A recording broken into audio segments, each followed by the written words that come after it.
Il est difficile d'imaginer que cela puisse arriver après l'arrestation du président Nicolás Maduro. Désormais, une autre figure dictatoriale de premier plan semble, elle aussi, s'approcher de sa fin. Cette fois, l'épicentre, c'est l'Iran, pays réputé pour son régime théocratique implacable, où le pouvoir se concentre presque totalement entre les mains du guide suprême Ali Khamenei. Ce qui frappe, c'est que la secousse actuelle ne vient pas d'un coup d'État militaire, mais du mouvement populaire lui-même. Tout a commencé discrètement à la fin du mois de décembre de l'année 2025. À l'origine, une petite grève générale qui n'a presque attiré aucune attention. Pourtant, en seulement quelques jours, elle s'est métamorphosée en une vague de contestation massive, un soulèvement social à l'échelle nationale. Des dizaines de milliers de personnes sont descendues dans les rues de plus de 100 villes à travers l'Iran. Des grands centres urbains comme Téhéran et Tabriz jusqu'à des zones auparavant calmes, tout s'est embrasé d'un même mouvement. Il ne s'agit plus seulement de protester contre l'inflation ou de réclamer des réformes. Aujourd'hui, une partie importante de la population iranienne exige ouvertement l'abolition de tout le système théocratique qui la gouverne depuis des décennies, un régime qu'elle tient pour responsable de la pauvreté, de la répression, d'une obscurité sans fin. Une grave crise récente de l'eau potable semble avoir été la goutte de trop déclenchant une colère longtemps comprimée dans la société. Depuis l'affaire qui avait bouleversé le pays liée à la mort de Mahsa Amini en l'année 2022, aucun mouvement n'avait atteint une telle ampleur ni un tel niveau d'engagement. Et la particularité cette fois, c'est que la colère ne se limite plus aux élites intellectuelles ou à la jeunesse urbaine. Même des régions considérées comme des bastions fidèles au régime ont désormais tourné le dos au pouvoir et descendent dans la rue sous un même drapeau, renverser le système de gouvernement des religieux. Face à cette pression inédite, les autorités iraniennes ont répondu par des mesures brutales, déploiement massif des forces de sécurité vagues d'arrestation et même usage de balles réelles pour disperser les foules. Mais cette répression n'a fait qu'attiser l'incendie. Quand la colère s'embrase, rien ne semble pouvoir l'éteindre. L'Iran vacille de l'intérieur. Alors que la communauté internationale observe avec inquiétude une révolution d'un nouveau type, est-elle sur le point d'éclater ou un régime déjà usé va-t-il s'effondrer complètement à l'heure actuelle? Les manifestations, Iran qui avait commencé par de petits groupes de quelques dizaines de personnes, se sont rapidement transformées en un vaste mouvement d'opposition. La stratégie de fractionner les manifestants en groupes mobiles s'est révélée étonnamment efficace pour éviter une répression totale. Ces groupes se déplacent sans cesse, rendant difficile pour le pouvoir de tendre un filet et d'étouffer le mouvement dans son ensemble. À ce stade, des organisations indépendantes de défense des droits humains rapportent qu'au moins 36 personnes ont été tuées et que plus de 1200 autres ont été arrêtées. Dans la vague de répression violente menée par les forces de sécurité iraniennes, l'opposition estime que ce soulèvement dépasse largement les protestations économiques classiques. Dans certaines zones, les manifestants ne se contentent plus de marcher. Ils attaquent directement des bureaux de gouverneurs, des sièges de forces loyales au régime et plusieurs institutions étatiques. Ces actes montrent que la contestation est entrée dans une nouvelle phase de la protestation pacifique à l'affrontement direct. Des images diffusées massivement sur les réseaux sociaux montrent que les symboles mêmes du régime sont désormais défiés. Le portrait de l'ancien général Qassem Soleimani, ex-commandant de la force Quds éliminé par les États-Unis, le 3 janvier de l'année 2020, a été brûlé au milieu des rues, devenant un symbole marquant de la révolte. Comparé à la vague de manifestations de l'année 2022 sous le slogan « Femme, vie, liberté », au cours de laquelle plus de 550 personnes avaient été tuées et environ 20 000 arrêtées, le mouvement actuel compte moins de victimes, mais il est jugé bien plus dangereux pour le pouvoir. La raison, une extension géographique plus large, une propagation plus profonde de l'engagement et surtout une audace accrue dans la manière dont le régime répond. Les autorités utilisent des balles réelles, procèdent à des arrestations sans notification et il y a même des cas où les forces de sécurité entrent dans des hôpitaux pour arrêter des blessés. C'est pourquoi ceux qui descendent dans la rue ne demandent plus seulement un changement de politique, ils réclament la fin totale d'un système de gouvernement qu'ils considèrent comme la cause du déclin généralisé du pays. Le pouvoir iranien a déjà réprimé des soulèvements par une violence totale, notamment en l'année 2010 à 9, ou lors du mouvement Femmes, Vie, Liberté en l'année 2022. Mais cette fois, la situation est beaucoup plus complexe. L'événement retentissant survenu le jour et le mois où le président Donald Trump a ordonné l'arrestation du président Nicolás Maduro a ravivé au sein du mouvement de protestation en Iran l'espoir qu'un nouvel ordre mondial est en train de se dessiner et qu'ils ne seront pas isolés, comme auparavant, même s'il est encore impossible d'affirmer avec certitude si les États-Unis ont réellement l'intention d'intervenir militairement en Iran. Une chose est claire, l'Iran est désormais sous une surveillance étroite de Washington et de ses alliés. Dans ce contexte, les déclarations à double sens de responsables américains rendent l'atmosphère encore plus tendue. La Maison-Blanche a déclaré « Nous sommes prêts à agir si nécessaire ». Cette phrase n'est pas une simple menace diplomatique ordinaire. Elle ressemble à de l'huile jetée sur un feu de détermination qui brûle des deux côtés. En réalité, des signaux inhabituels sont apparus du côté de l'armée américaine.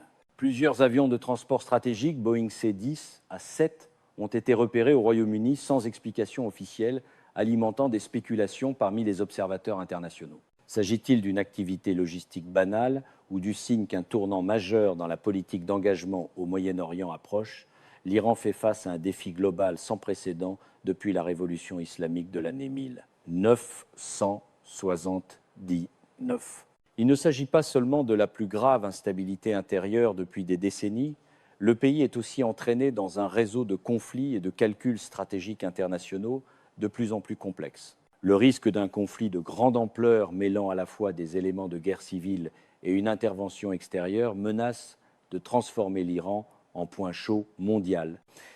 Les déploiements militaires récents d'une ampleur remarquable sont présentés comme inédits depuis les frappes visant des infrastructures nucléaires et énergétiques iraniennes, une séquence qui avait placé Téhéran sous la pression internationale la plus lourde depuis la guerre de 12 jours avec Israël en l'année 2025. Des analyses issues de sources ouvertes aux INT indiquent que des avions de transport militaire américains, y compris des capacités de ravitaillement, se dirigent vers le Moyen-Orient. Cette évolution pousse certains à soupçonner qu'une préparation bien plus vaste est en cours, même si l'objectif exact ne peut pas encore être déterminé. Un détail historique réapparaît au moment le plus sensible.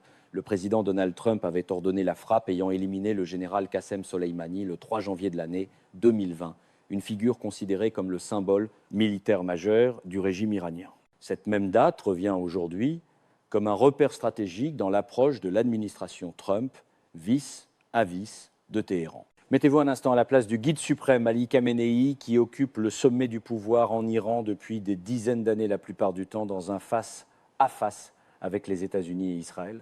Il doit désormais affronter une chaîne de crises d'une intensité inédite, instabilité politique, sociale, économique et pression internationale croissante. À l'intérieur du pays, la contestation a commencé sur des questions économiques avant de se transformer en une résistance politique étendue. Hyperinflation, chute brutale de la valeur du rial, crise de l'eau potable, de l'électricité et du carburant, tout cela alimente une colère populaire toujours plus forte. Les grèves des commerçants au bazar Aladin à Téhéran se sont rapidement propagées à Karaj, puis à de grandes villes comme Ispahan, Shiraz et Kashan, donnant naissance à un mouvement d'une ampleur inédite depuis l'année 2022. Plus préoccupant encore pour le pouvoir, les affrontements entre manifestants et forces de sécurité deviennent de plus en plus violents.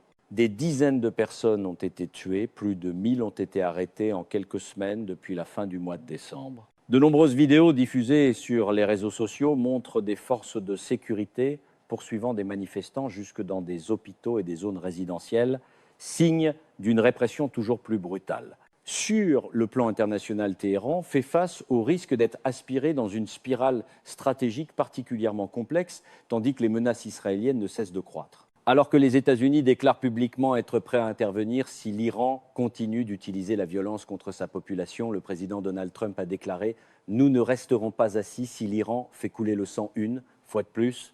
Ces mots sont désormais perçus comme le signal d'alerte le plus clair envoyé par Washington depuis des années. La situation devient encore plus dangereuse à mesure que l'économie iranienne montre des signes d'effondrement accéléré. Une tempête économique balaie le pays, emportant toutes les couches sociales et faisant exploser la colère à un niveau inédit. Le rial, autrefois symbole financier national, est en chute libre. En une journée, le taux de change est passé d'environ 1,38 million de rials pour $1 à 1,42 million, un choc même pour les observateurs les plus pessimistes. Rappelons qu'en l'année 2022, le taux n'était que d'environ 440 000 rials pour $1. Cela montre à quel point l'économie iranienne s'est dégradée. Derrière ces chiffres, la réalité est glaciale, une économie au bord de l'effondrement total étouffée par les sanctions pétrolières, la raréfaction des réserves de devises et des dégâts graves causés par les conflits régionaux. L'Iran est entré dans une crise à plusieurs niveaux. En 6 mois, la monnaie nationale a perdu plus de la moitié de sa valeur. L'inflation dépasse le seuil de 40%. Le prix des denrées alimentaires et des produits essentiels a augmenté d'environ 70%.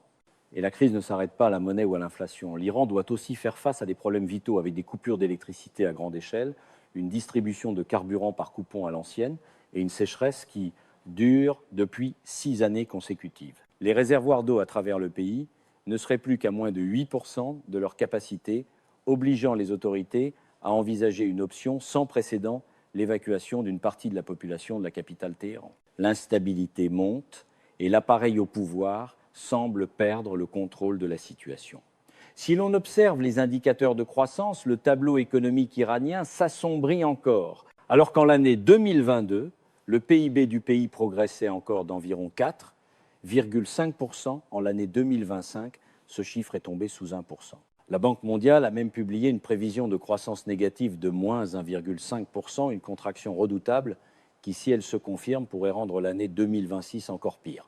L'un des éléments qui a profondément secoué le pouvoir iranien est le basculement d'attitude de la classe marchande qui auparavant restait neutre, voire soutenait discrètement le régime. Le pacte tacite entre eux et le clergé des ayatollahs fondé sur les intérêts et la protection s'est désormais effondré lorsque les privilèges disparaissent, lorsque l'économie s'enfonce et qu'il n'y a plus d'issue, cette classe descend, elle.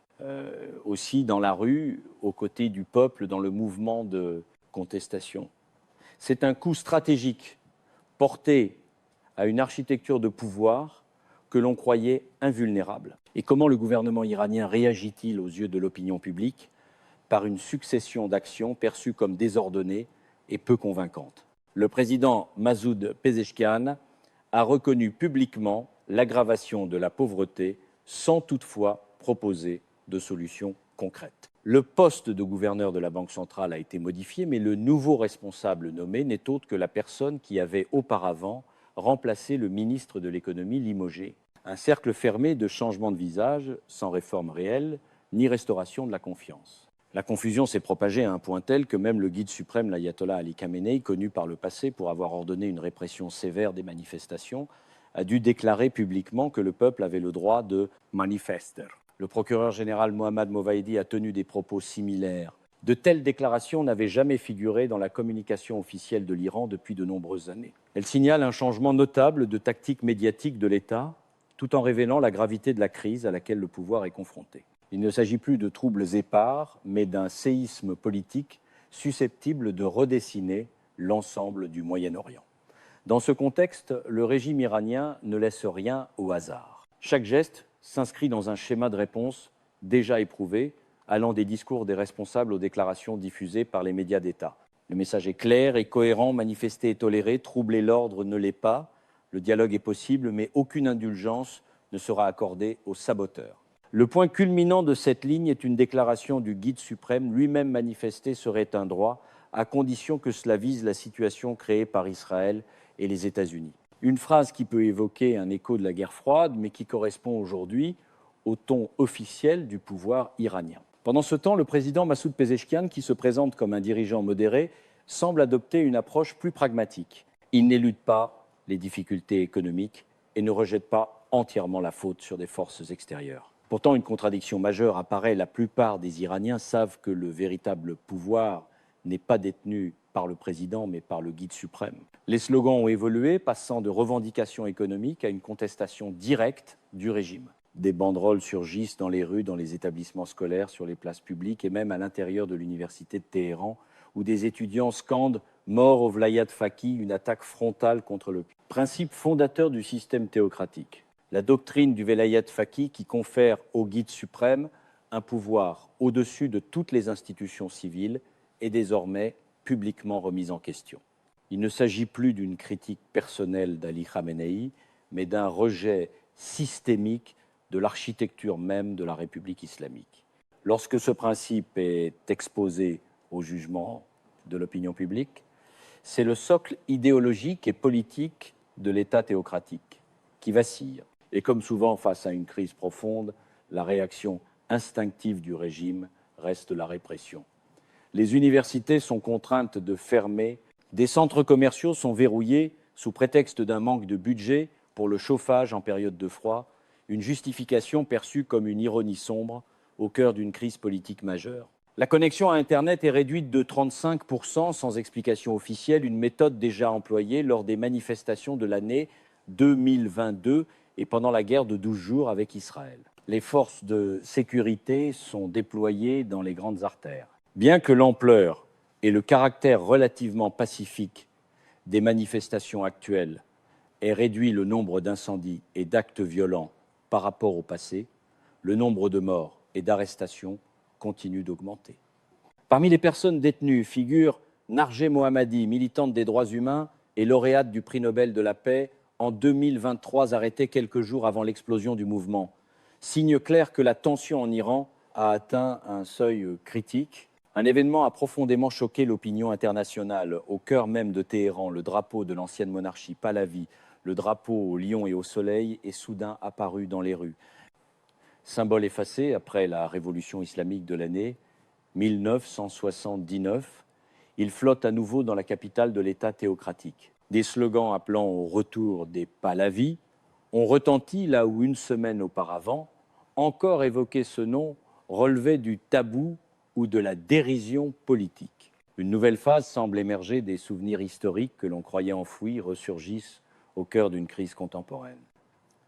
Le 23 juin de l'année 2025, le prince héritier Reza Pahlavi, fils de l'ancien souverain Mohammad Reza Pahlavi, a déclaré publiquement être prêt à remplacer le guide suprême Ali Khamenei afin de conduire l'Iran vers une transition démocratique selon un modèle de monarchie constitutionnelle. Cette déclaration s'est propagée rapidement sur les réseaux sociaux et dans les médias internationaux, provoquant un choc profond, non seulement en Iran, mais aussi dans les cercles stratégiques mondiaux. Quelques jours auparavant, le nom Pahlavi n'était encore qu'un souvenir lointain, symbole d'un passé renversé. Il est désormais scandé comme une option possible. Le président Donald Trump n'est pas resté à l'écart de cette tourmente politique. Dans une déclaration chargée de sous-entendus, il a affirmé que le terme changement de régime pouvait sembler dépassé, mais que si le gouvernement actuel ne parvenait pas à rendre l'Iran à nouveau prospère, alors pourquoi ne pas envisager un changement? Cette phrase n'est pas un simple slogan. Elle reflète une inflexion stratégique dans l'approche américaine à l'égard de Téhéran. Depuis le début, de nombreuses analyses soulignaient que l'hypothèse d'une intervention militaire américaine en Iran restait théorique. Désormais, elle ne paraît plus irréaliste. Après le succès de l'opération ayant conduit à l'arrestation du président Nicolás Maduro au Venezuela, l'opinion mondiale s'interroge. Washington est-il en train d'expérimenter une formule similaire au Moyen-Orient? La plateforme Truth Social, réseau politique associé à Donald Trump, s'est enflammée lorsqu'il a publié un message au titre retentissant. Obama a échoué à soutenir le mouvement de protestation en Iran. Trump corrigera cette erreur. Sans mentionner explicitement une intervention militaire, le message est limpide. Les États-Unis pourraient se ranger du côté du soulèvement si Téhéran persiste à recourir à la violence pour se maintenir au pouvoir. Il convient de rappeler que l'Iran n'est pas le Venezuela, mais un fait demeure, les États-Unis sont déjà intervenus profondément dans les affaires iraniennes, notamment lors du coup d'État de l'année 1953, soutenu par la CIA, qui renversa le Premier ministre Mohammad Mossadegh et permit le retour sur le trône de Mohammad Reza Pahlavi. Cet événement marque l'origine d'une hostilité durable entre Washington et Téhéran. Dans le contexte actuel, de nombreux analystes estiment que l'histoire ne se répète jamais à l'identique, mais qu'elle rime parfois. Personne n'ose toutefois affirmer que le retour effectif de la dynastie Pahlavi soit réaliste. La monarchie a été renversée par une coalition populaire et politique très large.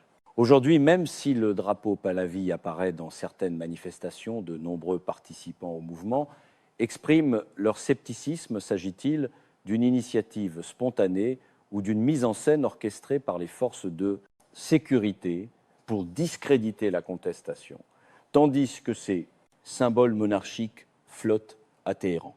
Des journalistes et observateurs internationaux s'interrogent: assiste-t-on à une renaissance royaliste ou à une manipulation du système de propagande? Certaines sources avancent que les porteurs de ces drapeaux pourraient appartenir aux milices Basij, forces paramilitaires loyales au corps des gardiens de la révolution islamique réputés pour ses opérations de guerre psychologique. Si cela se confirmait, ce serait un exemple classique de stratégie consistant a utilisé la contestation pour semer la division. L'histoire n'a jamais idéalisé la dynastie Pahlavi aux yeux de l'ensemble du peuple iranien. De plus, la relation jugée trop étroite entre Reza Pahlavi et le gouvernement israélien suscite la méfiance. Lorsqu'un ministre israélien évoque la nécessité de restaurer les relations entre Iraniens et Israéliens depuis l'époque de Cyrus le Grand, ce langage symbolique ne rassure pas, mais alimente au contraire les soupçons. Les Iraniens ne souhaitent pas devenir des pions sur l'échiquier international, qu'il s'agisse de Téhéran, de Washington ou d'une autre puissance. Un sondage indique que près de 60% de la population souhaite tourner la page de l'hostilité avec Israël, non par sympathie, mais par désir de se recentrer sur une vie exsangue après des décennies de guerre, par procuration. Le slogan « Ni pour Gaza, ni pour le Liban, je vis pour l'Iran » devient l'appel d'une génération lassée de la guerre de la politique et des nostalgies impériales. La défiance envers le régime actuel ne signifie toutefois pas une adhésion à Reza Pahlavi. Sa proximité perçue avec le Premier ministre israélien Benjamin Netanyahou rend l'option monarchique contre-productive aux yeux de nombreux Iraniens. Les analystes estiment que si un changement politique devait se produire, il ne passerait pas par un symbole du passé, mais par une figure issue du système existant, porteuse d'une réforme modérée, selon un schéma comparable à celui que les États-Unis ont encouragé au Venezuela. Un scénario se dessine non pas le retour d'un trône, mais la fin progressive du système théocratique, par une solution interne choisie par les Iraniens eux-mêmes. Les symboles royaux brandis comme des cartes stratégiques seraient alors des leurs destinés à fragmenter le mouvement et à semer le doute.